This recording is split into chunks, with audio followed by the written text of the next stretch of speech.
রাতের বেলা ভাজা পোড়া খাচ্ছেন যে? রাতের বেলা তো মানুষ ভাত খেয়ে ঘুমায়, তাই না? কথাটা শুনে মিম বলে উঠল, না, ভাত খেতে ইচ্ছে করছে না, ভাজা পোড়া আমার খুব পছন্দ, তাই খাচ্ছি। আপনি খাবেন?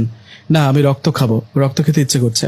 কথাটা শুনে মিম পাশে ফিরে তাকিয়ে চমকে উঠে বললেন, আপনি কে? এতক্ষণ কি আমি আপনার সাথে কথা বললাম? হায় হায়, এই রাতের বেলা আমার রুমে আসলো কিভাবে? দরজা তো দেয়া ছিল। ভালোই ভালোই বলেন বলছি, আপনি চোর নাকি? আমি মেয়ে হলেও কিন্তু ফাইট জানি, ফাইট করে আপনার অবস্থা খারাপ করে দিব। মিমের মুখে কথাটা শুনে পাশে থাকা লোকটা বললেন, তাই না? ফাইট করতে পারেন? আচ্ছা, আমি অনুমতি দিলাম, আমাকে একটা থাপ্পড় মেরে দেখান তো, পারেন কিনা। কথাটা শুনে লোকটার গালে ঠাস করে একটা থাপ্পড় বসিয়ে দিলেন। থাপ্পড়টা লাগার পর মিম বলল, এটা কি হলো? আমার হাত তো আপনার গালে আটকে গেল, আর ছাড়াতে পারছি না কেন?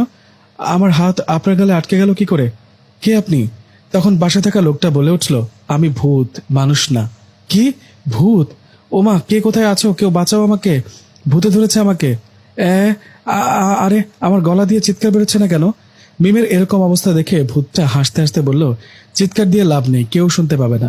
আর তুমি না ফাইট জানো, কি হলো? আমার গাল থেকে তোমার হাত ছাড়াতে পারছো না কেন? কিভাবে ছাড়াবো? আঠার মতো লেগে আছে যে।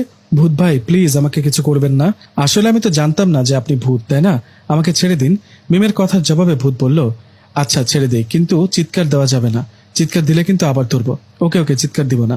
মিমের কথা শুনে ভূত বলল, ঠিক আছে, এখন আমার গাল থেকে হাত নামাও, কথা বলো। এই বলে ভূত মিমের পাশে বসলো। মিম অবাক হয়ে ভূতের দিকে তাকিয়ে ভয়ে ভয়ে বলে উঠলেন, ভূত ভাই, এখন কি বলবো? কি বলবে সেটাও কি বলে দিতে হবে? এখানে কেন আসলাম জিজ্ঞেস করবে না? হ্যাঁ বলুন, এখানে কেন আসছেন? তোমার ভাজাপোড়া খাবার জন্য। জানো না ভাজাপোড়া ভূতদের পছন্দ? আমি তো রুমে বসে খাচ্ছিলাম, জঙ্গলে বসে না। সেটা না হয় বুঝলাম, কিন্তু মাথার চুল ছেড়ে দিয়েছো কেন? রুমের মধ্যে চুল ছেড়ে দিব না বুঝি? তাতেও কি সমস্যা? সমস্যা। তোমার এই ভাজা পোড়ার গন্ধ পেয়ে আমি তোমার রুমে চলে আসছি। এসে দেখি আবার চুল ছেড়ে দেওয়া। এসব বড় কথা না, বড় কথা হলো তোমাকে আমার ভালো লেগে গেছে, পছন্দ হয়েছে তোমাকে। কি? আমাকে পছন্দ করেন? হ্যাঁ করি, শুধু পছন্দ না, তোমাকে বিয়ে করব। আমি শেষ। এ বলে জ্ঞান হারিয়ে পড়ে গেল মিম। একটু পর মিমের জ্ঞান ফিরতে ভূতটা বলে উঠল, কি হলো, জ্ঞান হারালে কেন? ভয় পেয়েছো নাকি? শোনো, ভয় পেও না, ভয় পাও আর যাই হও, কথা ফাইনাল। তোমাকে ভালো লাগে, ভালোবাসি, আর তোমাকে বিয়ে করব। আরে আমি ভয়ে জ্ঞান হারাইনি তো, খুশিতে জ্ঞান হারিয়েছি। কি? মানুষ খুশিতে কখনো জ্ঞান হারায় নাকি? কি এমন খুশির খবর পেলে যে খুশিতে জ্ঞান হারিয়ে ফেলে?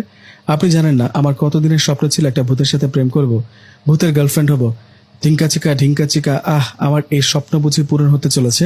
ইস, কত স্বপ্ন ছিল ভূতের পিঠে চড়ে আকাশে উড়ে বেড়াবো। চলেন না ভূত মশাই, আমি আপনার পিঠে চড়ে বসি আর আপনি উড়ে বেড়ান আকাশে। মিমের মুখে কথাটা শুনে ভূত নিজে অবাক হয়ে বলল, কি মেয়ে তুমি! মানুষের কত স্বপ্ন থাকে, এটা হবে সেটা হবে, আর তুমি ভূতের সাথে প্রেম করবার সেই স্বপ্ন দেখো?